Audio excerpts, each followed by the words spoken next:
إن الحمد لله نحمده ونستعينه من يهده الله فلا مضل له ومن يضلل فلا هادي له ونشهد أن لا إله إلا الله وحده لا شريك له ونشهد أن محمدا عبده ورسوله أما بعد فأعوذ بالله من الشيطان الرجيم بسم الله الرحمن الرحيم وقال الله تعالى في كلامه المجيد كم من فئة قليلة غلبت فئة كثيرة بإذن الله وقال الله تعالى ولا تهنوا ولا تحزنوا وأنتم الأعلون إن كنتم مؤمنين وقال الله عز وجل ولا تهنوا وتدعوا إلى السلم وأنتم الأعلون والله معكم ولن يتركم أعمالكم صدق الله العظيم وقال رسول الله صلى الله عليه وسلم إن الله يرفع بهذا الكتاب أقواما ويضع به الآخرين رب اشرح لي صدري ويسر لي أمري واحلل عقدة من لساني يفقه قولي اللهم فقهنا في الدين وعلمنا التأويل آمين يا أرحم الراحمين আলহামদুলিল্লাহ যাবতীয় প্রশংসা এবং গুণগান একমাত্র মহিয়ান ও গরিয়ান আল্লাহ সুবহানাহু ওয়া তাআলার জন্য, যে আল্লাহ সুবহানাহু ওয়া তাআলা নাযিল করেছেন মহাবিশ্বের এই মহাবিশ্বয় মহাগ্রন্থ আল কোরআন এবং প্রেরণ করেছেন সর্বকালের সর্বশ্রেষ্ঠ মানব মুহাম্মদ রাসূলুল্লাহ সাল্লাল্লাহু আলাইহি ওয়াসাল্লাম। যে আল্লাহ পাক আজকে আমাদেরকে সুস্থ শরীরে একটা দ্বীনি মজলিসে আসার তৌফিক দান করেছেন, সবাই আবারও বলি আলহামদুলিল্লাহ। অগণিত অসংখ্য দরুদ এবং সালাত বর্ষিত হোক প্রিয় নবী মুহাম্মদ রাসূলুল্লাহ সাল্লাল্লাহু আলাইহি ওয়াসাল্লামের প্রতি, যাকে আল্লাহ সুবহানাহু ওয়া তাআলা মানবতার মুক্তির দূত হিসেবে প্রেরণ করেছেন। আল্লাহুম্মা সাল্লি আলা মুহাম্মদ আল্লাহুম্মা বারিক আলা মুহাম্মদ। সম্মানিত দিনী ভাইরা, আমার প্রাণপ্রিয় ওলামায়ে কেরাম, উপস্থিত তরুণ প্রজন্ম এবং এই মাহফিলকে সুসম্পন্ন করার জন্য যারা অর্থ, মেধা, সময়, শ্রম ব্যয় করেছেন, প্রত্যেকের প্রতি আমাদের ইসলামিক সম্ভাষণ আসসালামু আলাইকুম ওয়া রাহমাতুল্লাহ। আপনারা কেমন আছেন?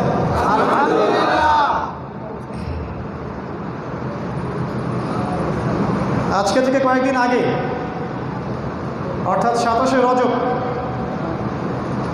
যেদিন আমরা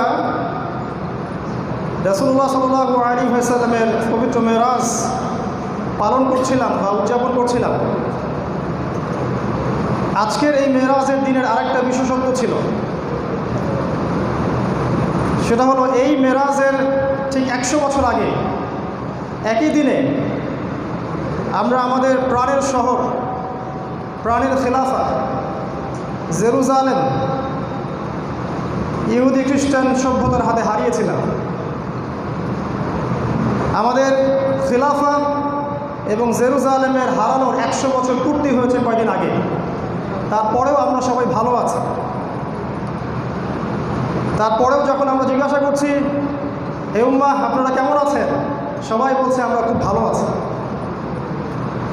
কিন্তু বিশ্বাস করেন, যারা আল্লাহ সুবহানাহু ওয়া তাআলার জমিনে আল্লাহ রাব্বুল আলামিনের দ্বীন ও শরিয়ার কায়েম দেখতে চায়, পূর্ণাঙ্গ বিজয় দেখতে চায়, তারা ততদিন পর্যন্ত ভালো থাকবে না যতদিন পর্যন্ত না আমরা আবার ওদের হাত থেকে জেরুজালেম কেড়ে নিচ্ছি। এই 100 বছরে কি হলো? 100 বছরে কি আমরা এই টপিকের উপরে একটা খুতবা শুনেছি? একটা বই লেখা হয়েছে? এই 100 বছরে ওরা কি করলো আমাদের সাথে? আমরা এই 100 বছরে কি করলাম ওদের বিরুদ্ধে? খিলাফা কি জিনিস? খিলাফা স্টেট কাকে বলে? কি করলে সেটা ফিরে পাওয়া যাবে? এই বিষয় নিয়ে একটা বক্তব্য আমি চিন্তা করেছি আপনাদের সামনে উপস্থাপন করবো ইনশাআল্লাহ তাআলা। টপিকটা কি গুরুত্বপূর্ণ মনে হচ্ছে?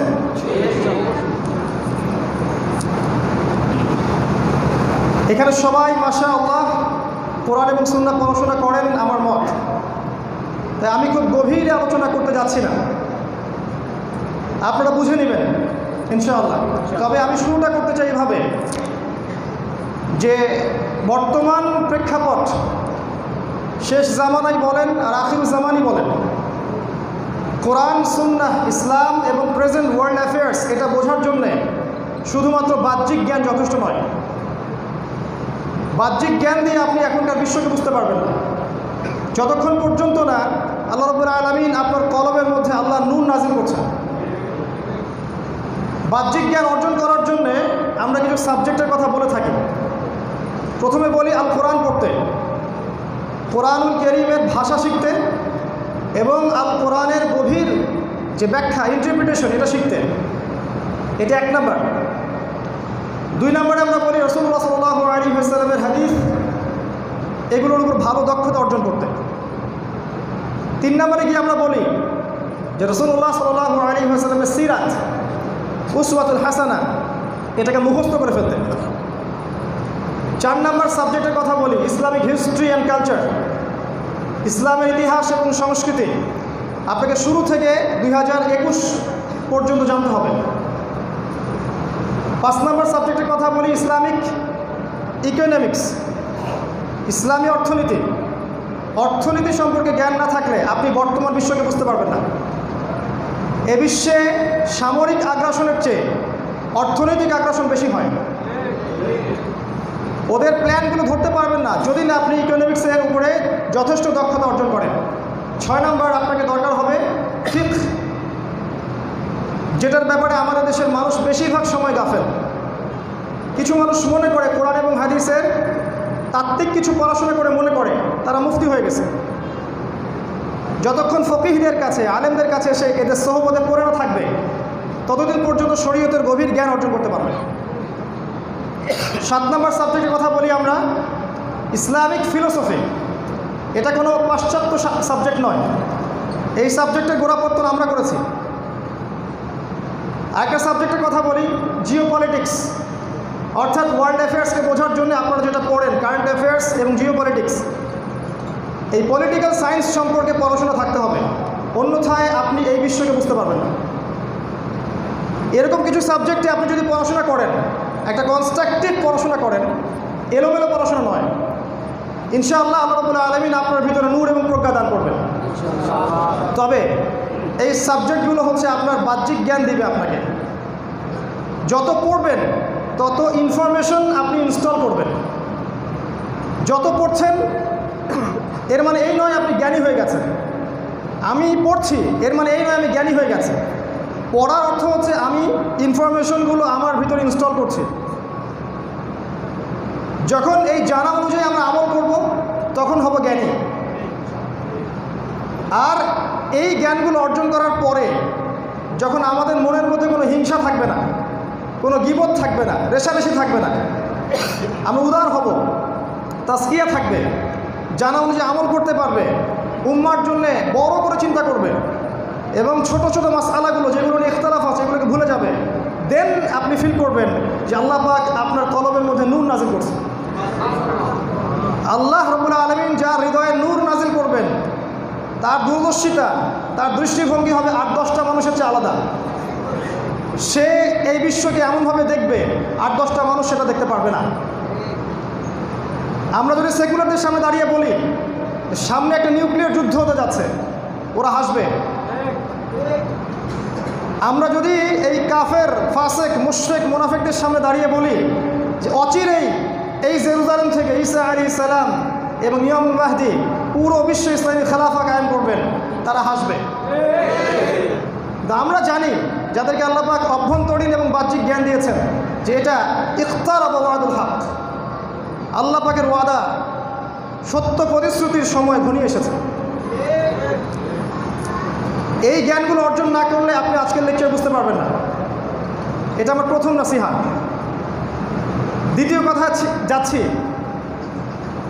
টপিকটা কি?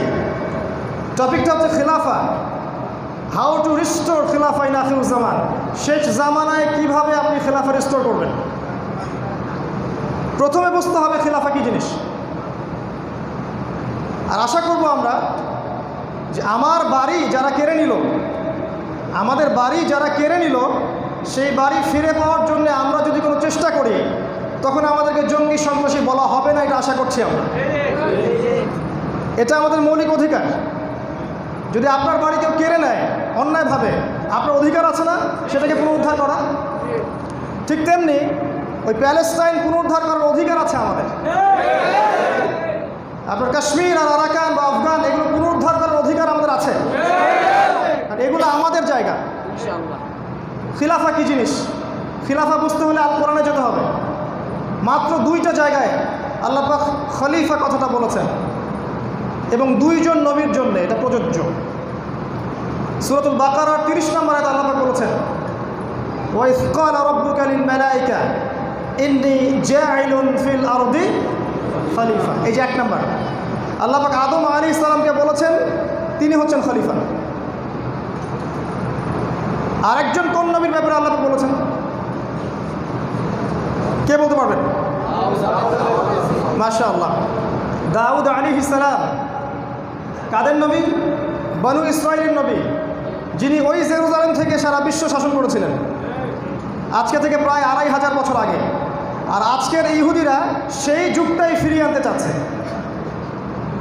একজন ইহুদি শিশু পর্যন্ত জানে যে একটা ইহুদির মান বিশ্বে অন্য মানুষের মানের চেয়ে অনেক উপরে, ওরা এটা মনে করে।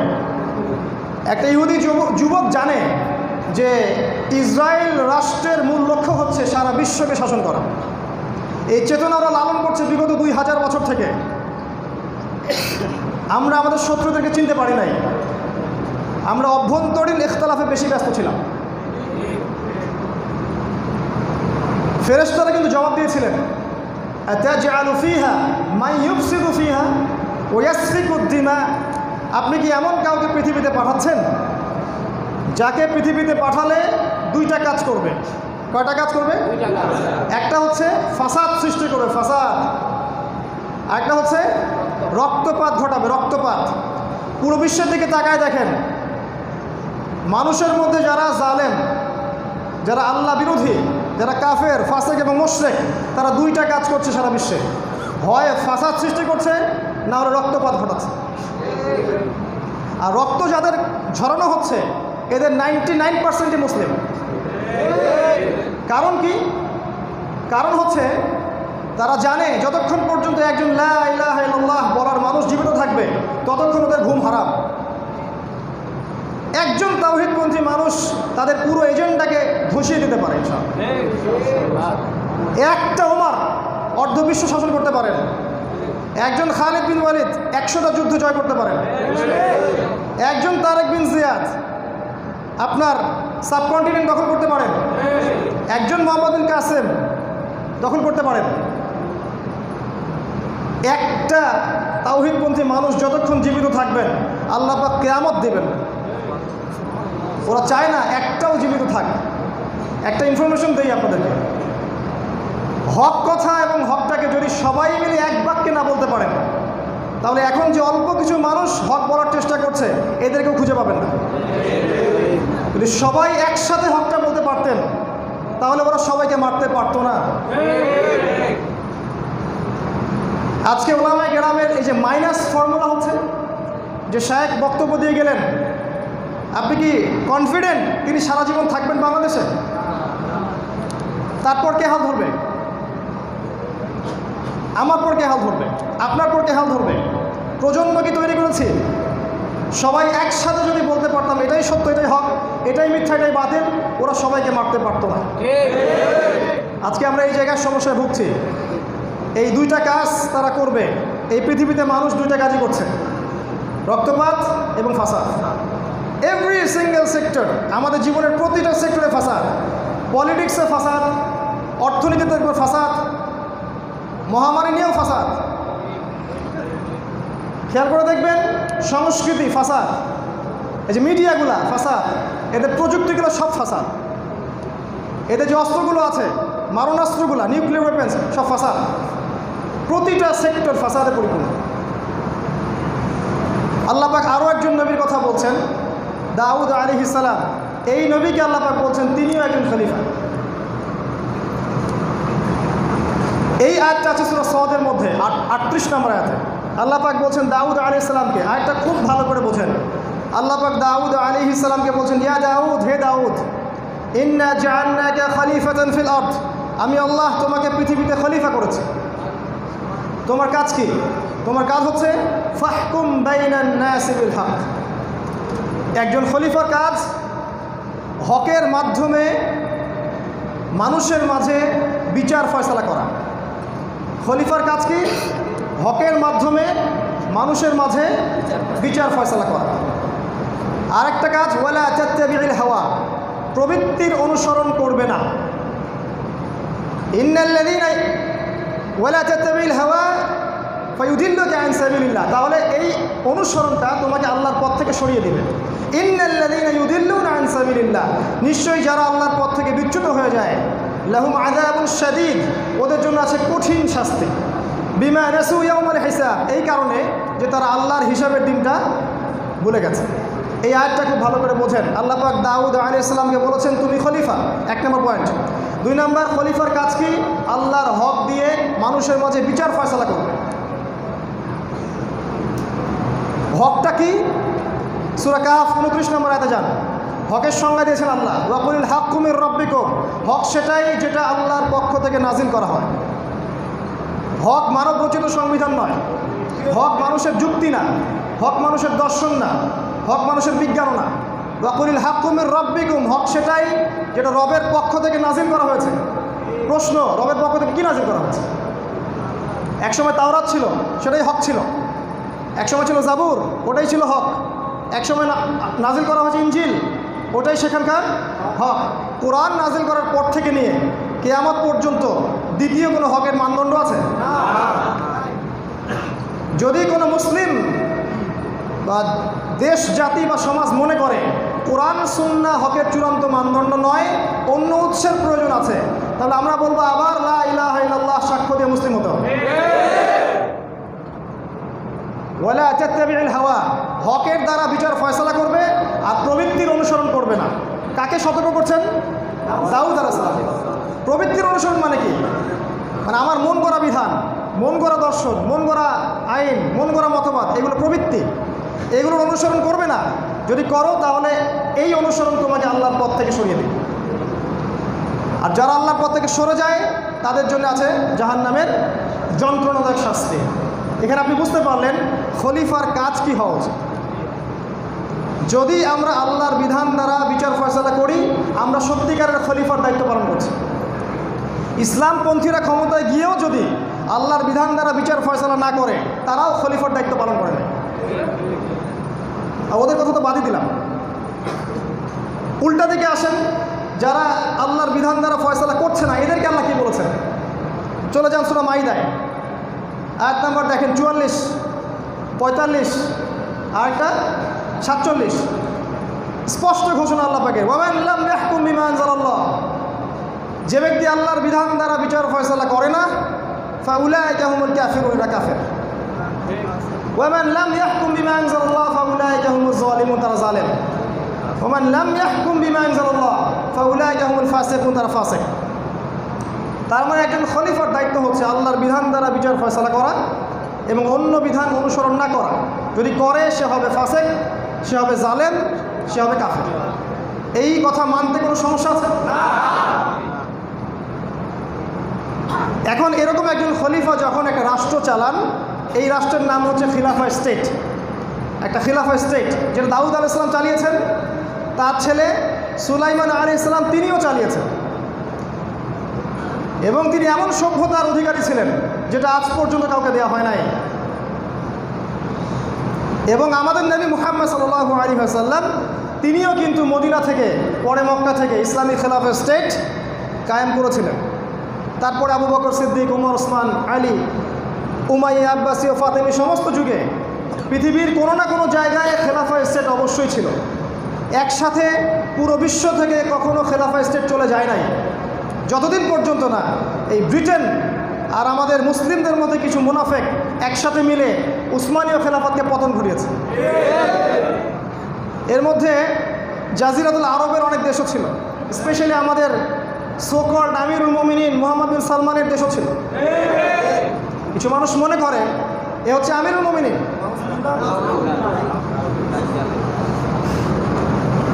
গলফ কান্ট্রিগুলো যে অনেক আগেই ইসরায়েলের কাছে বিক্রি হয়ে গেছে, এই কমন সেন্সটুকু এদের নাই। আমাদের তেল চলে গেছে, আমাদের গোল্ড চলে গেছে, আমাদের সিলভার দিরহাম চলে গেছে, পেট্রো ডলার ওদের হাতে, মনিটরি সিস্টেম ওদের হাতে, মিডিয়া ওদের হাতে, প্রযুক্তি ওদের হাতে, পলিটিক্যাল সিস্টেম নিয়ন্ত্রণ করছে ওরা। তারপরেও দাবি করছি আমরা ইসলামিক স্টেট। আল্লাহ পাক অন্ধদের চোখ খুলে দিন। একজন খলিফা খিলাফা স্টেট কায়েম করবেন, এরপরে স্টেটটার নাম খিলাফা স্টেট। এক্সাম্পল, সবচেয়ে বেস্ট এক্সাম্পল হচ্ছে রাসূলুল্লাহ সাল্লাল্লাহু আলাইহি ওয়াসাল্লামের খিলাফা স্টেট। একটা খিলাফা স্টেট তাকে বলা হয় যেখানে কেউ চুরি করলে তার হাত আমরা কেটে ফেলবো, যেখানে কেউ ডাকাতি করলে উল্টা দিকের হাত পা কেটে ফেলবো, যেখানে কেউ জিনা করলে তাকে কি করব, বেত্রাঘাত করব, যেখানে কেউ যদি বিবাহিত ব্যক্তি জেনা করে তাকে কি করব, রজম, যদি অন্যায়ভাবে কেউ কাউকে হত্যা করে তাকেও কেসাস করে দিব, যদি কেউ আল্লাহ এবং তার রাসূলকে গালি দেয় তাকে শুলদণ্ড দিয়ে হত্যা করবো ইনশাআল্লাহ। যদি আল্লাহ বিরোধী শক্তির সাথে কেউ হাত মিলায়, খিলাফা স্টেট তার বিরুদ্ধে যুদ্ধ ঘোষণা করবে। একটা খিলাফা স্টেট চাইলে যেখানে মুসলিমদেরকে নির্যাতন করা হচ্ছে সেখানে সে আক্রমণ করতে পারে। একটা খিলাফা স্টেটের থাকবে একটা জামা, একটা ইমারা, একজন আমির যার নেতৃত্বে মুসলিমরা ঐক্যবদ্ধ হবে। এটা হচ্ছে খিলাফা স্টেটের ফাংশন। এরকম স্টেট আমাকে ওয়ার্ল্ডে একটা দেখান।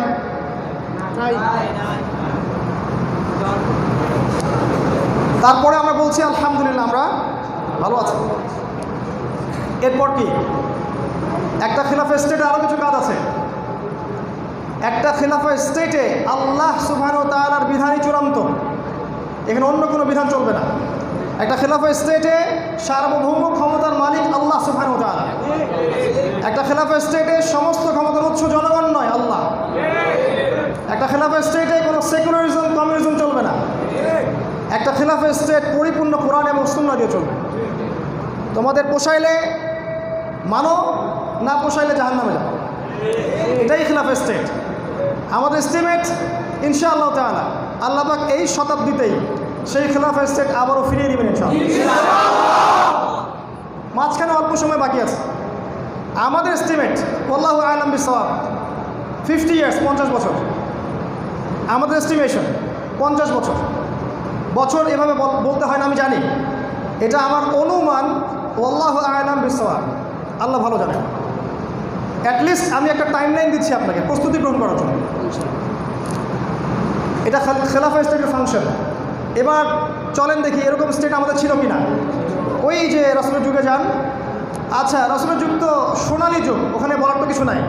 ওমরের যুগে যান, একজন খলিফা বক্তব্য দিতে উঠেছেন, অডিয়েন্সের একজন বলছে বক্তব্য পড়ে, খুতবা পড়ে শুনবো, আগে বলেন আপনার গায়ে 2টা জামা, আমার গায়ে একটা জামা কেন? আব্দুল্লাহ বিন ওমর তিনি বলছেন আমার জামাটা আমি বাবাকে দিয়েছি, ওইটা দিয়ে সে তার নিজের চাদর বানিয়েছে। এটা খিলাফা স্টেট। আপনার এই দুর্নীতিগ্রস্ত এমপিদের দিয়ে সেটা পাবেন? অথবা এইভাবে আপনি কথাও বলতে পারবেন? আমিরুল মুমিনিন মানে কি? অর্ধবিশ্বের খলিফা। একটা হুঙ্কার দিলে একটা দেশ জয় হয়ে যায়। তাকে সাহাবীরা দাঁড়িয়ে কথা বলছেন, আর আপনি তো বলছেন এটা বাক স্বাধীনতার দেশ, গণতন্ত্রের দেশ, এখানে বলতে পারবেন এই কথাটা? বোগাস কথাবার্তা। মিডিয়া সৃষ্টি করা হয়েছে একটা কারণে। এই সেকুলার মিডিয়াগুলো একটাই কারণে সৃষ্টি করা হয়েছে, যেন ওরা দিনকে রাত বানাতে পারে, রাতকে দিন বানাতে পারে, আর কোনো উদ্দেশ্য নাই। তাদের সম্পূর্ণ এজেন্ডা হচ্ছে ইসলামকে কেমন করে মুছে ফেলা যায়।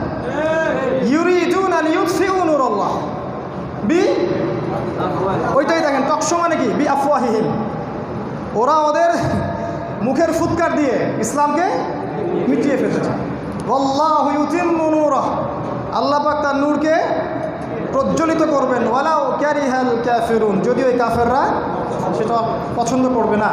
হুয়াল্লাযী আরসালা রাসূলাহ, তিনি সে আল্লাহ যিনি তার রাসূলকে প্রেরণ করেছেন, বিল হুদা, হেদায়েতের সাথে, ও দীনিল হক, এই যে হক সত্য দিনের সাথে।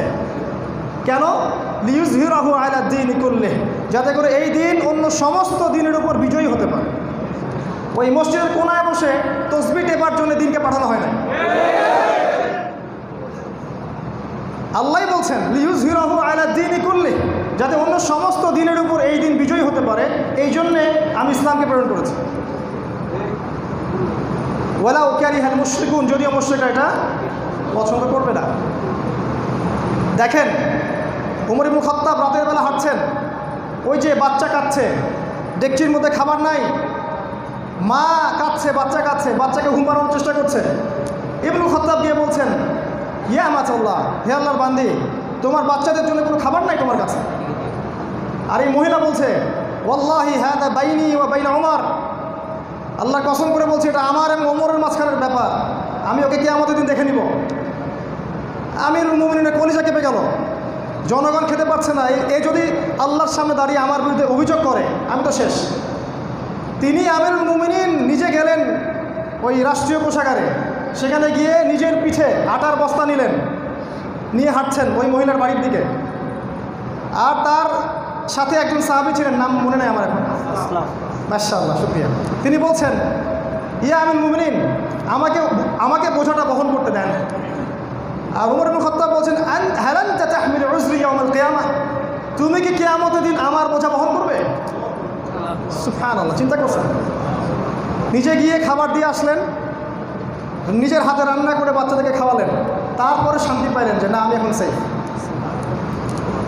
একটা এমপি দেখান, একটা মন্ত্রী, একটা প্রধানমন্ত্রী, একটা জননেতা যে এরকম দৃষ্টান্ত স্থাপন করতে পারছে আজকে থেকে 100 বছরের মধ্যে। উপর থেকে নিচ পর্যন্ত খালি চুরি আর দুর্নীতি আর ঘুষ আর লুট। তারপরেও দাবি করছি যে আমরা মুসলিম। হ্যাঁ, যদি মুসলিম ইসলামপন্থীরা কিছু করে তাহলে আর রেহাই নাই। ইসলামপন্থীদের একটা সাদা কাপড়ে যদি একটা চায়ের দাগ ধরে তাহলে অবস্থা খারাপ। আর তোমাদের তো পুরো কাপড়ই কালা।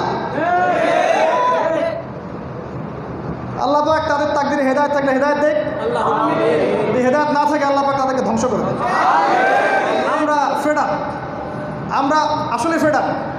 এই দীর্ঘ সময় ধরে ইসলামের বিরুদ্ধে যে কাউন্টার টেরোরিজম, যেটা ইসলামকে টেরোরিস্ট বানায় দিয়ে কাউন্টার টেরোরিজম, ইসলাম জঙ্গিবাদীর ধর্ম, সন্ত্রাসীদের ধর্ম।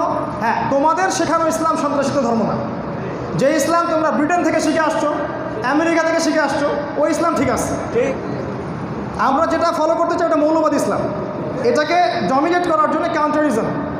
আমরা এটাতে ফেড আপ। কত সহ্য করতে পারে চিন্তা করে দেখেন। আজকে যাদেরকে দেখছেন এদেরকেও আগামীতে পাবেন না আপনি। আপনি আজকে যাদেরকে দেখছেন বাইরে, এদেরকেও পাবেন না আপনি আগামী। এবং তারা এটা খুব ভালো করে জানে। দুইটা পরিণতি হতে পারে, দুইটা। একটা হচ্ছে এই যুগে যদি আপনি হক কথা বলেন, হকের উপর চলেন, আপনি ইনশাআল্লাহ তাআলা আল্লাহর পথে শাহাদাত পেতে পারেন, অথবা আপনি গাজী হতে পারেন। আর যদি আপনি তাদের সাথে আপোষ করে নেন তাহলেও আপনি মরবেন ঘরের কোনায় কুকুরের মতো অথবা শিয়ালের মতো। আর যদি আপনি আল্লাহর পথে নামেন, আপনার মৃত্যু হবে ইনশাআল্লাহ আল্লাহর পথে সিংহের মতো। এর বাইরে কোনো অপশন নাই, কোনো অপশনই নাই। আপনি বাইরে থাকলে কথা বললেও তারা আপনাকে মারবে, আপনি ভিতরে থাকেন তাও আপনাকে তারা মারবে। কয়টা দিন যাক দেখবেন, ঘরে ঢুকে ঢুকে মারতে পারে। দুঃখ। আমাদের প্রিপারেশন কি পরে আসছে। এই যে দুইটা ঘটনা বললাম আমিরুল মুমিনিনের, এটা যথেষ্ট একটা খিলাফা স্টেটের পবিত্রতা বোঝানোর জন্য। এখানে জনগণকে সন্তুষ্ট করার জন্য নয়, আল্লাহর ভয়ে শাসক আল্লাহর বিধান বাস্তবায়ন করবে। আর এখানে আমরা যেটা করছি সেকুলারিজমে, ডেমোক্রেসিতে বা কমিউনিজমে, আমরা মানুষকে সন্তুষ্ট করার জন্য কাজ করছি। এই জন্য দেখবেন ভোটের সিজন আসলেই আপনার বাড়ির সামনে হাজির, মাগো তোমার একটি ভোটে আমার দল যাবে জিতে, স্লোগান দিবে আর আপনার কাছে ভোট চাবে। এবং ওই সময় টুপি থাকবে মাথায়, মসজিদে মাশাআল্লাহ আসবে, বরং ইলেকশনের আগে একটু হজ করে আসবেন। আমাকে গতকাল এক ভাই বলছিল, ভাই জাতি হিসেবে আমরা খুবই ছোট লোক। শোনেন, বলো কেন ভাই? বলছে দেখেন আমরা জানি এই বেটা চোর, তারপরে ওকে ভোট দেয়। তার আক্ষেপটা দেখেন। শোনেন, যখন জনগণের মধ্যে যখন আল্লাহর যে নূর, আল্লাহর যে বিধান, আল্লাহর যে সুন্নাহ এগুলো বাস্তবায়িত না থাকে, তখন আল্লাহ জালেমকে চাপিয়ে দেন তাদের বিরুদ্ধে। এটা আমাদের গজব, এটা কিন্তু আমাদের উপরে গজব। জনগণ ভালো হয়ে গেলে ইনশাআল্লাহ এর মধ্যে থেকে আল্লাহ পাক একজনকে আমির বানাবেন ইনশাআল্লাহ।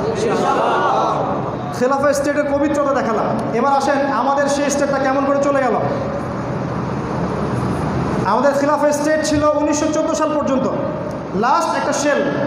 খেলাফা স্টেটের সর্বশেষ একটা শেল ছিল উসমানীয় খেলাফত, টার্কিশদের, অটোম্যানদের। সাহাবীদের যুগের পরে উমাইয়াদের যুগ, আব্বাসীয়দের যুগ, ফাতেমিদের যুগ, এভাবে করতে করতে করতে করতে এই উসমানীয় খেলাফত তারা ইসলামের একটা খেলাফত ধরে রেখেছিল। আমি বলছি না ওরা পরিশুদ্ধ ছিল, এটা বলি না, অ্যাটলিস্ট তারা ইসলামের একটা শেলকে ধরেছিল এবং তারা খুব বীরের জাতি ছিল, তারা খুব বীরের জাতি ছিল। এদেরকে কিভাবে ইসলামী খেলাফতটা শেষ করা যাবে, এই জন্য বিশ্বে একটা ঐক্য জোট গঠন করা হয় 1897 সালে। সেই জোটটার নাম হচ্ছে জায়ন মুভমেন্ট বা জায়নিস্ট মুভমেন্ট। ইহুদি এবং খ্রিস্টানদের মধ্যে একটা জোট, যারা চেয়েছিল এই বিশ্বটাকে শাসন করতে। আল্লাহ পাক কিন্তু এই জোটটার কথা কোরআনে বলেছেন সূরাতুল মাঈদা আয়াত নম্বর 51-তে।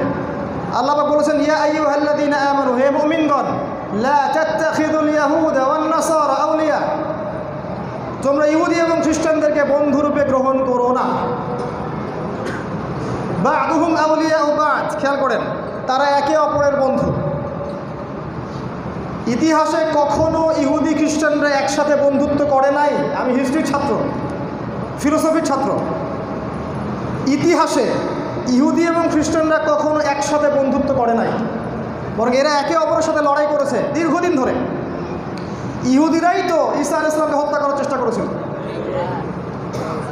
কিন্তু রহস্যজনকভাবে এই শতাব্দীর শেষের দিকে গিয়ে ওরা ঐক্য জোট হলো। তাদের মিশন ছিল they want to rule the world. তারা এই বিশ্বকে শাসন করতে যাচ্ছিল। কোথা থেকে? ওই জেরুজালেম থেকে। কারণ কি জানেন? কারণ ওদের তালমুদ নামে একটা বই আছে, ওই বইয়ের মধ্যে লেখা আছে যখন ওদের মাসিহ পৃথিবীতে আসবে তখন তারা জেরুজালেম থেকে বিশ্ব শাসন করবে।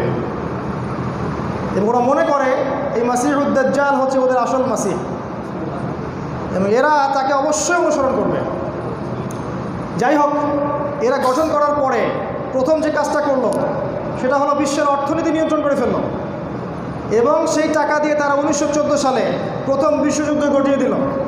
এটা এমনি এমনি হয় নাই, ঘটানো হয়েছে। উদ্দেশ্য ছিল একটাই, ওই ওসমানীয় খেলাফতটাকে ধ্বংস করা এবং জেরুজালেমটাকে উন্মুক্ত করে দেয়া। কাদের জন্যে? ইহুদিদের জন্য। আপনি খেয়াল করে দেখেন, ব্রিটেন যতগুলো দেশ শাসন করেছে কোনো জায়গা থেকে সে সরে যায় নাই যতক্ষণ না তার স্বার্থ উদ্ধার হয়।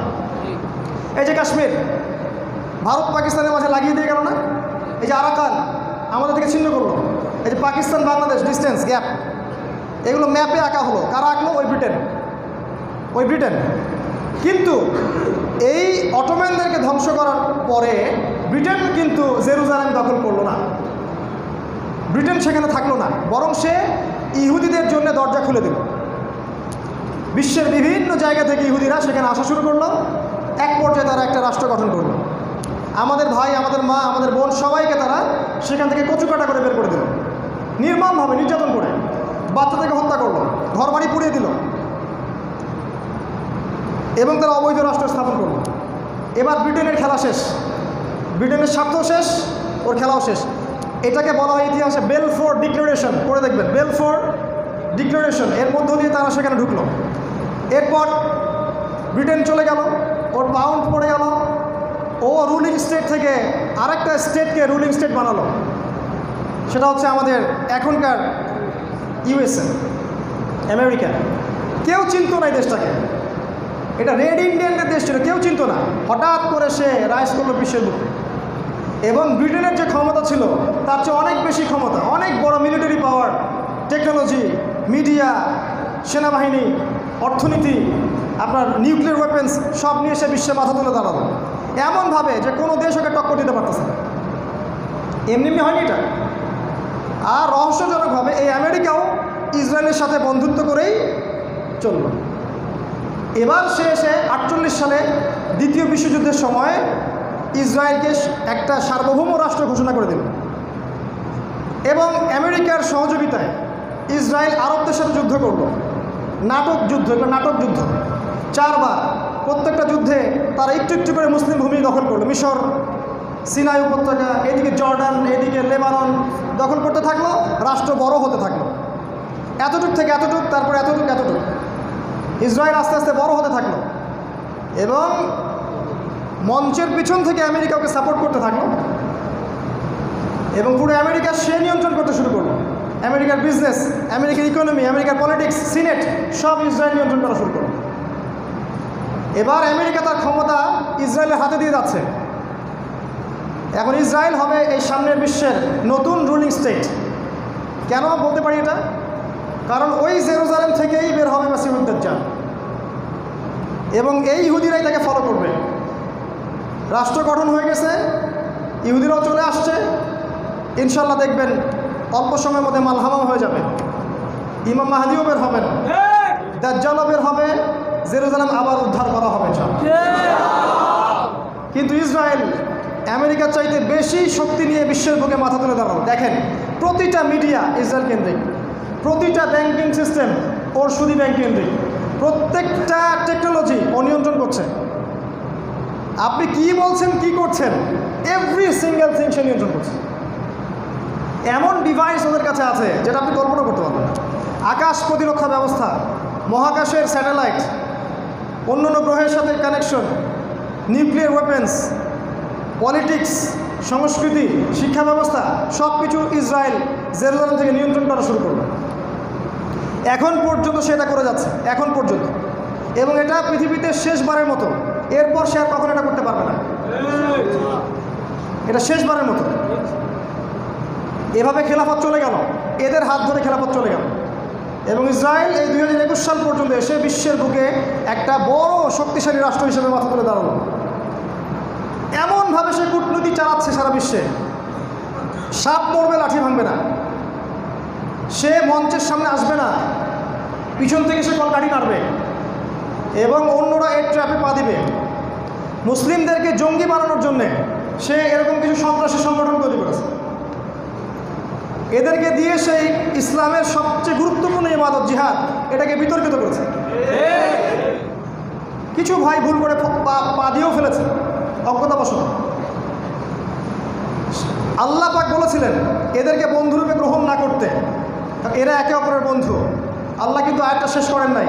আল্লাহ বলেছেন ওয়ামাইয়াতাওয়াল্লাহুম মিনকুম, হে মুসলিমরা তোমাদের মধ্যে কেউ যদি ওদের সাথে হাত মিলাও ফাইন্নাহু মিনহুম, সে এই উম্মার কেউ না, সে ওদের অন্তর্ভুক্ত। এই জন্য আমরা বলি এই গলফ কান্ট্রি এই উম্মার কেউ না, এটা ওদের অন্তর্ভুক্ত। গলফ কান্ট্রি বোঝেন তো আপনার? কুয়েত, কাতার, আবুধাবি, সৌদি আরবে সবই গলফ কান্ট্রি। এরা ওদের, আমাদের না কেউ। আল্লাহ পাক আরেকটা আয়াতে বলেছেন লাতাজিদান্না আশাদ্দান নাস আদাওয়াতান লিল্লাযিনা আমানু আল ইয়াহুদ ওয়াল্লাযিনা আশরাকু। এই সূরার মধ্যে আছে, মাইদার মধ্যে। হে নবী আপনি দেখবেন মানুষের মাঝে সবচাইতে বেশি শত্রুতা রাখে মুমিনদের সাথে দুই শ্রেণীর মানুষ। দুই শ্রেণীর মানুষ মুমিনদের সাথে সবচেয়ে বেশি শত্রুতা পোষণ করে। এক নম্বর হচ্ছে আল ইয়াহুদ, ইহুদিরা। আর দুই নম্বর আল্লাযিনা আশরাকু, যারা মুশরিক। এবার কি বুঝতে পারছেন সে কেন আমাদের প্রতিবেশীকে ডাকে? বা'দুহুম আউলিয়াউ বা'দ, এরা একে অপরের বন্ধু। আর শত্রুর বন্ধুকে যদি কেউ বন্ধুরূপে গ্রহণ করে, বুঝেন নাই? শত্রুর বন্ধুকে কেউ যদি বন্ধুরূপে গ্রহণ করে তাহলে সে আলটিমেটলি কী করলো? সেও শত্রুকে গ্রহণ করলো। আমরা সেটাই করেছি। আল্লাহ আমাদেরকে দিয়েছিলেন কোরআন, সুন্নাহ, রাসূলের আদর্শ, ইসলামী আইন বিধান সব জাদুঘরে। আমরা এখন পালন করছি সব পশ্চিমাদের কালচার। এভাবে খেলাফত চলে গেল, ইসরায়েল রাইজ করলো এবং সে এখন বিশ্বের প্রতিটা সেক্টর নিয়ন্ত্রণ করছে। এবার কি ওদের স্বপ্নটা বলি, এবার ওদের স্বপ্ন হচ্ছে ওরা চাচ্ছে পুরো বিশ্বটাকে নিয়ন্ত্রণ করতে, সামনে ওরা চাচ্ছে বিশ্বের বুকে আরেকটা যুদ্ধ বাঁধিয়ে দিবে, এবং এই যুদ্ধটা হবে নিউক্লিয়ার যুদ্ধ বা পারমাণবিক যুদ্ধ। এখন আর ওই সব অস্ত্র চলবে না। এই যুদ্ধের কথা তাওরাতেও যেমন আছে, আর্মাগেডন হাদিসেও আছে, মালহামা। নবীজি বলেছেন ইরাকের ইউফ্রেটিস নদীর সোনার পাহাড় বেরিয়ে আসবে, এই পাহাড়কে কেন্দ্র করে ব্যাপক যুদ্ধ হবে, যেখানে 100 জনের মধ্যে 99টা মানুষ মারা যাবে। হাদিস আছে। এর শেষের দিকে গিয়ে আল্লাহ সুবহানাহু ওয়া তাআলা মুসলিমদের হাল ধরার জন্যে ইমামুল মাহদিকে বের করবেন, এবং নবীজি বলেছেন তখন খোরাসান থেকে ব্ল্যাক ফ্ল্যাগস জেরুজালেমের দিকে এগিয়ে যাবে। তিনি বলেছেন তোমরা যদি বরফের উপরে সাঁতার কেটেও হয়, স্ক্রল করেও হয়, তারপরেও ওদের সাথে যুক্ত হয়েও ফালা নি'মাল আমিরু আমিরুহা, কতই না উত্তম তাদের আমির, ফালা নি'মাল জাইশু যালিকাল জাইশ, কতই না উত্তম সেই সেনাবাহিনী। আল্লাহ পাক যেন আমাদের তাকদীর নসিব করেন, আল্লাহুম্মা আমিন। এটা ভবিষ্যৎবাণী। তার মানে তারা বের হবে, মাহাদি আসবেন, এখানে মালহামা লঞ্চ করা হবে, তখন ইমামুল মাহদির সাথে যুদ্ধ হবে মিথ্যার বিরুদ্ধে সত্যের। এক পর্যায়ে সিরিয়া থেকে একটা দল মাহাদি এবং তার বাহিনীকে আক্রমণ করতে আসবে এবং তাদেরকে বাইদা নামক জায়গায় ধসিয়ে দেওয়া হবে। এটাই সবচেয়ে বড় সাইন যে তিনি হচ্ছেন ইমামুল মাহদি। আর মাহদি বুয়েট থেকে বের হবে না, টেনশন করেন না। মাহদি বাংলায় কথা বলবে না। বাংলাদেশে কতগুলো মাহদি আসছে। এরপর যুদ্ধের শেষের দিকে মুসলিমদের অবস্থা যখন খারাপ, তখন আল্লাহ রাব্বুল আলামিন শেষের দিন মুসলিমদেরকে 3 ভাগে বিভক্ত করে দিবেন। এক ভাগ মুসলিম যুদ্ধের মাঠে শহীদ হয়ে যাবে, এক ভাগ মুসলিম যুদ্ধের মাঠ থেকে পালিয়ে আসবে, আর এক ভাগ মুসলিম এর হাতে আল্লাহ রাব্বুল আলামিন ইসলামের বিজয়ের পতাকা দান করবেন। এই মুসলিমরা কনস্ট্যান্টিনোপল অর্থাৎ তুরস্কের ইস্তাম্বুল শহর জয় করবে। এটার একটা অর্থ এটাও হতে পারে যে তুরস্ককে কয়েকদিন পর আক্রমণ করা হতে পারে সেই শহর ওদের হাতছাড়া হয়ে যাবে। অথবা এটাও হতে পারে যে এই শহরটা ন্যাটোর নিয়ন্ত্রণ মুক্ত হবে, এটা হতে পারে। এরপরে রাসূল সাল্লাল্লাহু আলাইহি ওয়াসাল্লাম বলেছেন যে দাজ্জাল সে মানুষের রূপে আত্মপ্রকাশ করবে, মানুষের রূপে, ইহুদি যুবক, কোকড়ানো চুল, শক্তিশালী দেহ, অনেক ক্ষমতার অধিকারী। সে মুসলিমদেরকে ঘিরে ফেলবে। কোথায়? ওই সিরিয়ার দামেস্কে, এখনকার শাম, সিরিয়ায়। এই যুদ্ধ শেষ পর্যন্ত থামবে না। সিরিয়ার যুদ্ধ শেষ পর্যন্ত থামবে না। ওই সিরিয়ার সাদা মসজিদের মিনারের উপরে আল্লাহ রাব্বুল আলামিন দাজ্জালকে হত্যা করার জন্য ঈসা আলাইহিস সালামকে পাঠাবেন। তিনি 2 জন ফেরেশতার কাঁধে ভর দিয়ে নামবেন, তার চুল দিয়ে টপ টপ করে পানি পড়তে থাকবে, যেন মনে হয় মুক্তা ঝরছে। হাদিসগুলো পড়লে মনে হয় আমাদের নবীজিকে সব দেখানো হয়েছে, কিভাবে কি হবে, কখন কি হবে।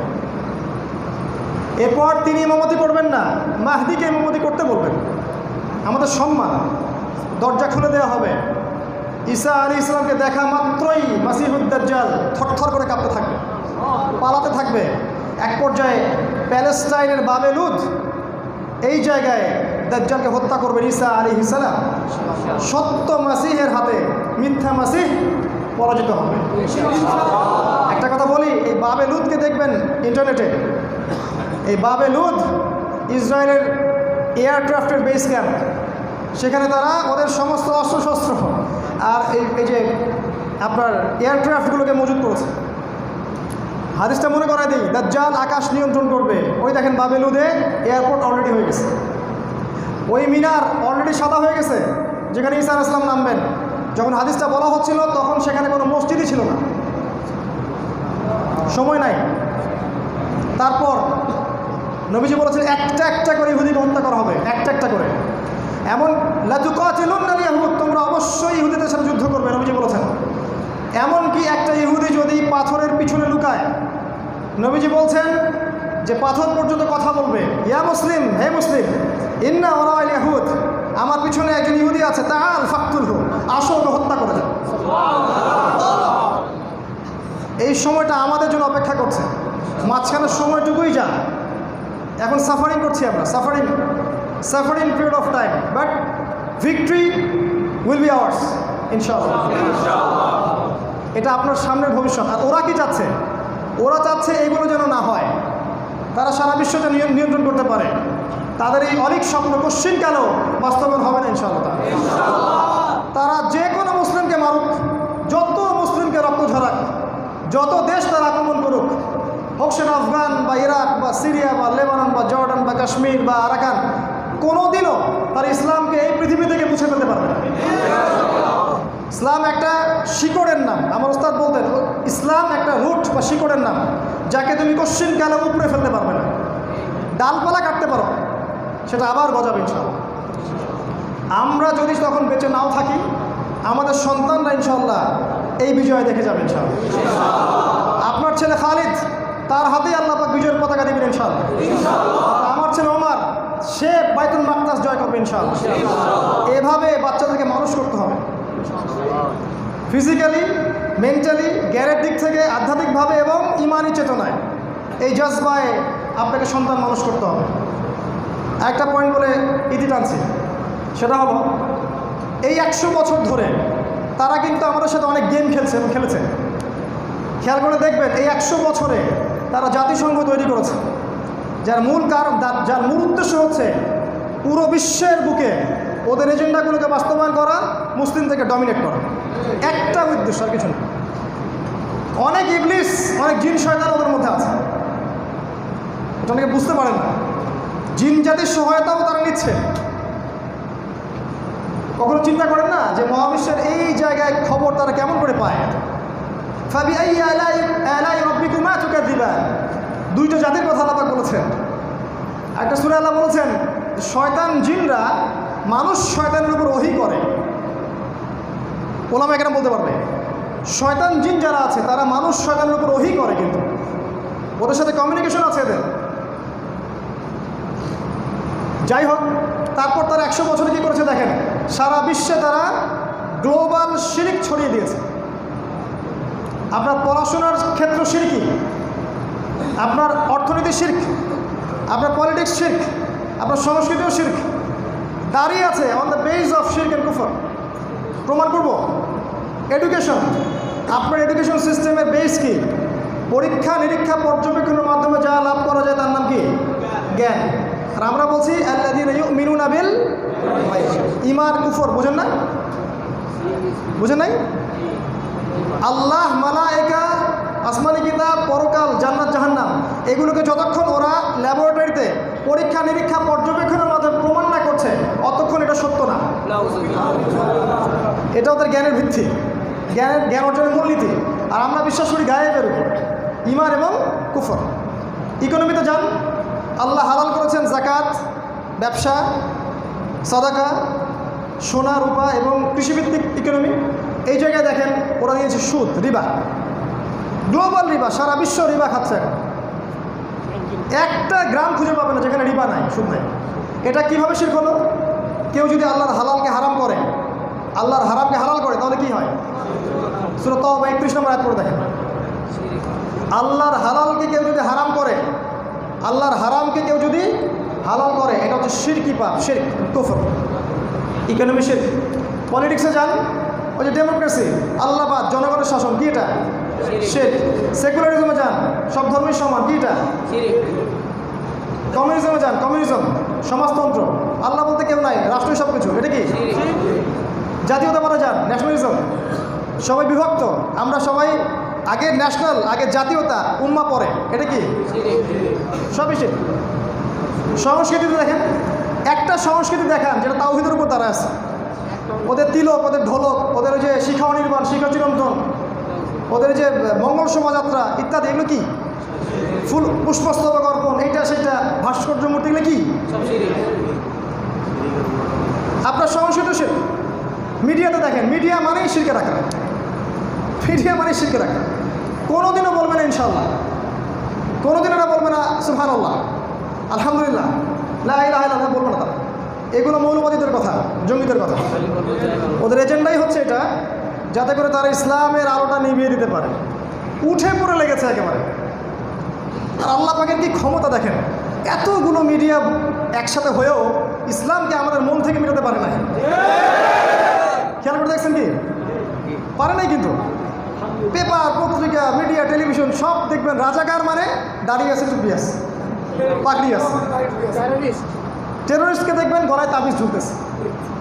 মানে আমার তো মনে হয় দাজ্জালের সাথে তাদের কানেকশন আছে মনে হয়, আল্লাহ ভালো জানে। এত বুদ্ধি পায় কোথায়? আপনার শিরকি সিস্টেম, প্রতিটা সিস্টেম এই ওয়ার্ল্ডের মধ্যে গ্লোবাল শিরক ছড়িয়ে দিয়েছে তারা। দেখেন, শিরকটা একটা দেশের মধ্যে সীমাবদ্ধ নাই, কিন্তু প্রতিটা দেশে ছড়িয়ে পড়েছে। গ্লোবালাইজেশন এই 100 বছরে ওরা কী করেছে? গ্লোবাল রিবা, সুদ ছড়িয়ে দিয়েছে। গ্লোবাল রিবা একটা bank, IMF, world bank, international monetary system নিয়ে পড়াশোনা করে দেখেন, এর মধ্য দিয়ে তারা পুরো ওয়ার্ল্ডের মধ্যে রিবা ছড়িয়ে দিয়েছে, সুদ ছড়িয়ে দিয়েছে। আর কি করেছে? আমাদের সোনার কয়েনটা উঠিয়ে দিয়েছে, রূপার কয়েন তুলে দিয়েছে, কাগজ ধরিয়ে দিয়েছে। কাগজ, তেজপাতা, তেজপাতা বলি আমি। আগামীতে যদি তেজপাতাকে ওরা লেমিনেটিং করে বলে এটা 10 টাকা, এটা 100, এটা 1000, আমাদের অনেক মুফতি বলবে হ্যাঁ জায়েজ জায়েজ। সামনে আসছে ইলেকট্রনিক মানি, কোনো কন্ট্রোল নেই আপনার ইলেকট্রনিক মানির উপরে। আপনি টাকা পকেটেও রাখতে পারবেন না, ব্যাংকে রাখতে পারবেন, খালি জানবেন এত নাম্বার আপনার এত টাকা আছে। সামনে আরও আসবে ক্রিপ্টোকারেন্সি, অলরেডি চলে আসছে মনে হয়, আমি অনেকদিন আগে থেকে বলছি। বিটকয়েন অলরেডি চলে আসছে। এটা নিয়ন্ত্রণ করবে ইসরায়েল। এটা যখন লঞ্চ করা হবে তার মানে একটাই ফলাফল, ডলার পড়ে যাবে। ডলার পড়ে যাবে, আমেরিকার পতন হয়ে যাবে। এবং ডলার পড়ে যাওয়া মানে হচ্ছে পুরো দেশের, দেশ শুধু না, পুরো বিশ্বের ইকোনমিক যে ব্যাংকিং সিস্টেম ধাপাস করে পড়ে যাবে, শেষ। তারা গ্লোবাল রিবা দিয়েছে। আর কি দিয়েছে? গ্লোবাল জিনা। 100 বছরে দেখেন, লাস্ট 100 বছরে খেলাফত হারানোর পর তারা গ্লোবাল জেনা দিয়েছে। পর্নোগ্রাফি। আপনি যদি আপনার স্ত্রী কপালে চুমু খান, এটা কেউ ভিডিও করে ছড়িয়ে দিক, আপনি কি চাইবেন? চাইবেন? হালাল তো, স্ত্রীকে চুমু খাওয়া হালাল না? হালাল একটা জিনিস কেউ যদি চুপ করে ছবি তোলে, আপনি গায়রিয়াত, আপনার সহ্য হবে না। আর হারাম সম্পর্ককে ভিডিও করে সারা বিশ্বে ছড়িয়ে দেওয়া হচ্ছে। এমনি হয়েছে। হিসাব করে দেখেন, সবচেয়ে বেশি যেসব দেশের মানুষ পর্ন দেখে তার মধ্যে বাংলাদেশ আছে, ভারত আছে, পাকিস্তান আছে। পর্নোগ্রাফি ছড়িয়ে দেওয়ার কারণ কি? যাতে আপনার মতো তরুণ প্রজন্মের ইমানের তেজ, জিহাদি জাজবা নষ্ট হয়ে যায়। যদি কেউ পর্নোগ্রাফিতে আসক্ত থাকেন, আপনি কশ্চিনকালে আল্লাহর পথে বের হতে পারবেন না। ভিতর থেকে ওই তাড়নাই আসবে না, ওই তেজটা আসবে না, কারণ আপনার ভিতরটা কলুষিত হয়ে গেছে। যদি কেউ মিউজিকে আসক্ত থাকেন, গান বাজনায়, আপনি আল্লাহর পথে ফি সাবিলিল্লাহ নিজেকে উৎসর্গ করতে পারবেন না। আপনি মাদকে যদি থাকেন, আপনি আল্লাহর পথে আসতে পারবেন না। এগুলো ছেড়ে আল্লাহর পথে আসতে হবে। তারপর গ্লোবাল জেনা ছড়িয়ে দিল। আর কি ছড়ালো? গ্লোবাল মাদক। গ্লোবাল মাদক, যে মাদক ওরা লঞ্চ করবে সারা বিশ্ব খাবে। আরও ছড়াচ্ছে গ্লোবাল এই যে দুর্নীতি। ওরা যে সিস্টেমটা চালু করে দিবে, দেখবেন প্রতিটা সিস্টেম এই দেশগুলোতে লঞ্চ করা হবে, এবং দুর্নীতির কাট পেস্ট, কপি পেস্ট। এক কথায় লাস্ট 100 বছরে তারা আমাদেরকে এরকম গ্লোবালাইজেশনের মাধ্যমে নিয়ন্ত্রণ করে ফেলেছে। আরও অনেক কিছু করেছে। এই লাস্ট 100 বছরে ওরা IMF গঠন করেছে, ওরা মুসলিমদের মাঝে বিভক্তি সৃষ্টি করেছে, ওদের খ্রিস্টানদেরকে ট্রেনিং দিয়েছে, খ্রিস্টানদেরকে ট্রেনিং দিয়ে মুসলিম রূপে মুসলিম সমাজে ঢুকিয়ে দিয়েছে। আমরা উত্তরবঙ্গের মানুষ, প্রচুর গ্রামের পর গ্রাম সেখানে খ্রিস্টান হয়ে গেছে। গ্রামের পর গ্রাম টাকা দিয়ে গরু দিচ্ছে, চাকরি দিচ্ছে, পড়াশোনা দিচ্ছে, খ্রিস্টান। মিম্বর, এই যে মিম্বরে দাঁড়িয়ে খুতবা দিচ্ছে ইমাম সাহেব, ইনভেস্টিগেট করে দেখা গেল সে খ্রিস্টান। আমরা এখন কি করছিলাম? হাত বাঁধবো কোথায়, রফলিয়াতের করবো কিনা, পায়ে পা লাগাবো কিনা, আপনার তরিকা কোনটা, আপনার মাযহাব কোনটা, আপনার মানহাজ কোনটা, আপনার আকীদা কোনটা। আমাদেরকে অনলাইনে অনেকেই বলে আকীদা কোনটা। স্পষ্ট তো বলছি, আমরা ওয়ান উম্মাহ চাই, ওয়ান জামাআহ চাই, আমরা খিলাফা চাই। খিলাফা আমাদের আকীদা, জামাআহ আমাদের আকীদা, জিহাদ আমাদের আকীদা, ইদাদ আমাদের আকীদা। আকীদা জানতে চান কি জন্য? মানে আল্লাহ সম্পর্কে আপনি যা বোঝেন ওইটা বুঝলে আকীদা ঠিক আছে। আপনি আমিরুল মুমিনিন মনে করেন সালমানকে, আমি মনে করলে আকীদা ঠিক আছে। আকীদা এটাকে অনেক সময় এমনভাবে তোলা হচ্ছে বিভ্রান্তিকর, মানে যে যেটা বুঝে ওর সাথে না মিললেই আকীদা ঠিক নাই। ব্যাপারটা তাই হচ্ছে না? যে যেটা বোঝে ওইটার সাথে যদি না মিলে আমার আর আকীদা ঠিক নাই। 100 বছরে তারা আমাদেরকে বিভক্ত করে দিয়েছে এবং খ্রিস্টানদেরকে ছড়িয়ে দিয়েছে বিভিন্ন জায়গায়। তারা ওদের দাওয়াতি কাজ করছে, ঈসাই মুসলিম বলে ওরা, ঈসাই মুসলিম। আপনাদেরকে সূরা শোনাই, আমি মুখস্থ করেছিলাম। নতুন করে কোরআন রচনা করেছে তারা, এদের ডাটা আমাদের কাছে আছে। আমরা যেমন বলি কুল ইয়া আইয়ুহাল কাফিরুন, ওরা একটা সূরা বের করেছে কুল ইয়া আইয়ুহাল মুসলিমুন। আমি পুরোটা পড়ি নাই, পড়লে আবার যদি কুফরি চলে আসে এই জন্য অর্থটা দেখলাম। অর্থটা হচ্ছে এরকম যে হে বলো হে মুসলিমরা, ততক্ষণ পর্যন্ত তোমরা ইন্নাল মুসলিমিনা লাফি খুসর, এরকম লিখছে কিছু একটা আর কি, যে মুসলিমরা ক্ষতির মধ্যে আছে যতক্ষণ পর্যন্ত তারা ঈসা ইবনে মারিয়ামকে বুঝেন নাই গ্রহণ করতেছে। এরকম সূরা রচনা একটা মানুষ যে মূর্খ, আরবি জানে না, যারা আলেম তারা তো কথা পায়, যারা জানে না ওরা কি মনে করতে পারে না এটা কোরআন? পারে। কিন্তু বাংলাদেশের মানুষকে আরবি দিয়ে গালি দিলে মনে করে সুবহানাল্লাহ বলছে। বাংলাদেশের মানুষকে আরবি দিয়ে গালি দেন, ও মনে করে খুব ভালো দোয়া করছেন। এই জাতি যদি এরকম কোরআন পায় কি মনে করবে? ছড়িয়ে দিয়েছে ভাই, দুঃখের সাথে বলছে এগুলো হচ্ছে। উত্তরবঙ্গের দিকে খেয়াল করেন, পাহাড়ি এলাকাগুলোর দিকে খেয়াল করেন, লাস্ট 20 বছরে প্রায় 10 লক্ষ মানুষ খ্রিস্টান হয়ে গেছে বাংলাদেশের রিপোর্ট। 100 বছরে এগুলা কাজ করেছে। এরা ভিতরে ওদের যারা এজেন্ডা লালন করে এদেরকে টাকা পয়সা দিয়ে ফাইন্যান্স করে একদম চেইন নেটওয়ার্ক তৈরি করেছে সারা বিশ্বজুড়ে। লাস্ট 100 বছর খুব ডেঞ্জারাস। আমার একটা লেকচার আছে লাস্ট 100 বছরে উম্মাহ কি হারিয়েছে, এটা দেখতে পারেন। এবার বলছি এই 100 বছরে আপনি আমি কি করেছি? 1 নম্বর যে কাজটা করেছি, আমরা আপোষে লড়াই করেছি। শর্ট করছি, শেষ করে দিয়েছি। আমরা আপোষে বিভক্ত ছিলাম এবং আমরা আমাদের মানহাজ, আমাদের আকীদা, আমাদের মাসআলা, স্পেশালি যেগুলো ফিকহি মাসআলা, এগুলোকে নিয়ে আমরা বিভক্ত ছিলাম। প্রত্যেকের আলাদা আলাদা আমির, আলাদা আলাদা দল, আলাদা আলাদা সংগঠন, এবং সবাই বলছে আনাল হক, আমি হক। কুল্লু হিজবিন বিমা লাদাইহিম ফারিহুন, সমস্ত দলই বলছে যে আমি হক, তার কাছে যা আছে এটা উৎফুল্ল। আর কি মাযহাবি ঘরানা আর কি সালাফি ঘরানা একই বিষয়। বরং মাযহাবি ঘরানার মধ্যে একটা ঐক্য দেখা যায়, সালাফির মধ্যে তাও দেখা যাচ্ছে। দুঃখের সাথে বলছে সেখানে দেখা যাচ্ছে আরও 4-5টা দল বিভক্ত হয়ে গেছে। এখানে তাও মোসাফা করা হয়, ওখানে মোসাফাও হচ্ছে না দেখা যাচ্ছে। একই দস্তরখানে বসে খাবার খাবে, এটা মানসিকতা নাই। কীভাবে সম্ভব বলেন? এই 100 বছর আমরা কী করেছি? আমরা আমাদের অর্থনীতির শক্তিটা হারিয়েছি। আমরা নিজস্ব স্বতন্ত্র কোনো অর্থনীতি চালু করতে পারি নাই। ভালো করে বোঝেন কথাটা। আমরা নিজস্ব স্বতন্ত্র কোনো ইকোনমিক সিস্টেম চালু করতে পারি নাই। স্বতন্ত্র কোনো মিডিয়া আমরা এস্টাবলিশ করতে পারিনি। স্বতন্ত্র টেকনোলজি আমরা এস্টাবলিশ করতে পারি নাই। আমরা আমাদের কোনো জামা গঠন করতে পারি নাই ইউনাইটেড। আমরা ওয়ান আমির কনসেপ্টে আসতে পারি নাই। আমরা আমাদের সন্তানদেরকে ভালো ভালো খাবার খাইয়ে জিহাদি জাজবায় বড় করি নাই। তরুণ প্রজন্মকে আমরা এদাত শিখাই নাই। আমরা সেলফ ডিফেন্স শিখি নাই। আমাদের কোনো আলেমকে যদি আক্রমণ করা হয়, সে সামান্য মার্শাল আর্টস দিয়ে যে ওকে ঠেকাবে এটুকু তো সে জানে না। আর ওই খলিফা আমিরুল মুমিনিন যিনি রাষ্ট্র চালাচ্ছেন, তার সামনে কি তরোয়াল নিয়ে দাঁড়ানোর ক্ষমতা ছিল কারো? ওই আলী ইবনে আবি তালেব, যিনি একজন আলেম, যিনি একজন রাসূলের জামাই, যিনি একজন খলিফা, তার সামনে কি যুদ্ধের মাঠে কেউ পারত? পার্থক্যটা বোঝেন কি? আমরা লাস্ট 100 বছর এগুলো করি নাই। আর সবচেয়ে বড় যে কাজটা করছি, আমরা হালুয়া রুটি আর সেমাই খাইছি আর ঘুমাইছি।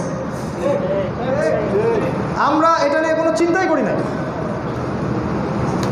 এটা আমার আক্ষেপ। আমি এদেশের ওলামায়ে কেরামের প্রত্যেককে শ্রদ্ধা করি এবং প্রত্যেকের মধ্যে একটা ইউনাইটেড কমিউনিকেশন হোক, আমি চাই মন থেকে। আমরা ছোট মানুষ, সামনে যেতে চাচ্ছি না, বাট আমরা আমাদের সামান্য জ্ঞানে আপনাদেরকে নসিহাতটা পৌঁছে দিতে চাচ্ছি। যদি আপনারা এক জায়গায় আসতে পারেন এবং একটা জামায়া গঠন করতে পারেন, জনগণ দেখবেন অবশ্যই আপনাকে ফলো করবে। যারা ইসলামের বিজয় চায় তারা খিলাফা চায়। আপনারা যদি এক জায়গায় না আসতে পারেন এটা সম্ভব না। যদি উলামায়ে কেরাম এক জায়গায় না আসতে পারে সম্ভব না। আল্লাহ পাক তাদেরকে ঐক্যবদ্ধ হওয়ার তৌফিক দান করুন। শুধু একটা বার আপনারা একসাথে হয়ে যান, দেখবেন কোনো বাতিল আপনাদের সামনে দাঁড়াতে পারে। এবার শেষ পয়েন্টটা হচ্ছে আমাদের করণীয় কী ছিল। 1 নাম্বার আমাদের করণীয় ছিল ইলম অর্জন করা, এমন জ্ঞান অর্জন করা যেই জ্ঞান দিয়ে আমরা ওদেরকে চ্যালেঞ্জ করতে পারি এবং এই বিশ্বকে চ্যালেঞ্জ করতে পারি।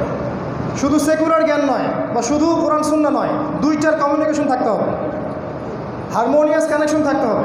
এমন সিলেবাসে পড়াশোনা করা উচিত যেটা আপনাকে দিন দুনিয়া দুটো শেখাবে। এবং জ্ঞানের যে বিপ্লব, জ্ঞানের যুদ্ধ, এটা দরজা যেন খোলা থাকে। একজন আলেম টকশোতে বসে হাত কসলাবেন কেন বলেন তো? যে নাস্তিকরা ওনার সামনে বসে আছে এ তো চরম জাহেল মূর্খ। একটা কোরআনের আয়াতের সামনে তো ডিগ্রি সার্টিফিকেট কোনো মূল্যই নাই। এই ব্যক্তির সামনে দাঁড়িয়ে আমি কাচুমাচু করবো কি জন্য? কেন করছি? আমি কনফিডেন্সের অভাবে ভুগছি।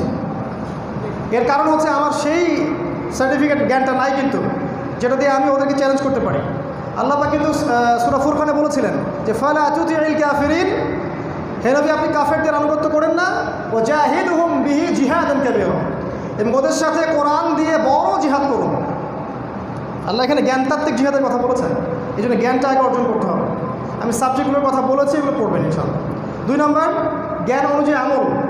যদি জ্ঞান অনুযায়ী আমল না করি আমাদের দ্বারা আসলে কোনো কাজ হবে না। আদতে জ্ঞান অনুযায়ী আমল করতে পারি। আল্লাহ বলেছেন লা ইস্তাখলিফান্নাকুম ফিল আরদ কামা ইস্তাখলাফাল্লাযীনা মিন ক্বাবলিকুম, তোমরা যদি ঈমান আনো এবং আমলটা করতে পারো আমি অবশ্যই তোমাদেরকে খিলাফা দিব, যেমন করে আমি পূর্ববর্তীদেরকেও খিলাফা দিয়েছিলাম। সূরা নূরের মধ্যে আছে। 3 নম্বর ইকোনমি, বারবার বলছে অর্থনৈতিক বেশ শক্ত করতে হবে, যাকাত ভিত্তিক, এই যে আপনার বাইতুল মাল কেন্দ্রিক, সাদাকা ব্যবসা কেন্দ্রিক এবং সোনা রূপা কেন্দ্রিক, কৃষিভিত্তিক এই ইকোনমিতে আসেন, দেখবেন ইনশাআল্লাহ আমরাও এই বিশ্বকে নতুন ইকোনমি দিতে পারবো ইনশাআল্লাহ। 4 নম্বর আমাদের উচিত আদর্শ পরিবার গঠন করা। পরিবারের প্রত্যেক পিতাকে হতে হবে ইব্রাহিমের মতো, প্রত্যেক মাকে হতে হবে হাজারার মতো, এবং প্রত্যেক সন্তানকে হতে হবে ইসমাইলের মতো। তখনই গিয়ে দেখবেন এই পরিবার ইসলামের বিজয় অর্জন করবে, অন্যথায় সম্ভব না। ইব্রাহিম মানে আল্লাহ যেটা বলছেন সেটাই, আত্মসমর্পণ করো, করলাম, ব্যাস, কোনো যুক্তি দর্শন বিজ্ঞান নাই। হাজরা মানে ফেলে যাচ্ছেন কি জন্য? আল্লাহ ফেলে যেতে বলছেন? হ্যাঁ আল্লাহ ফেলে যেতে বলছেন, ঠিক আছে, আল্লাহ কোনো আমার ক্ষতি করবে না ইনশাআল্লাহ। এই যে হাজরা। ইসমাইল মানে কি? বাবা তোমাকে দেখছি জবাই করতেছি, ইয়া আবাতি ফাআল মা তুমার, যা আদেশ করেছেন তা করেন।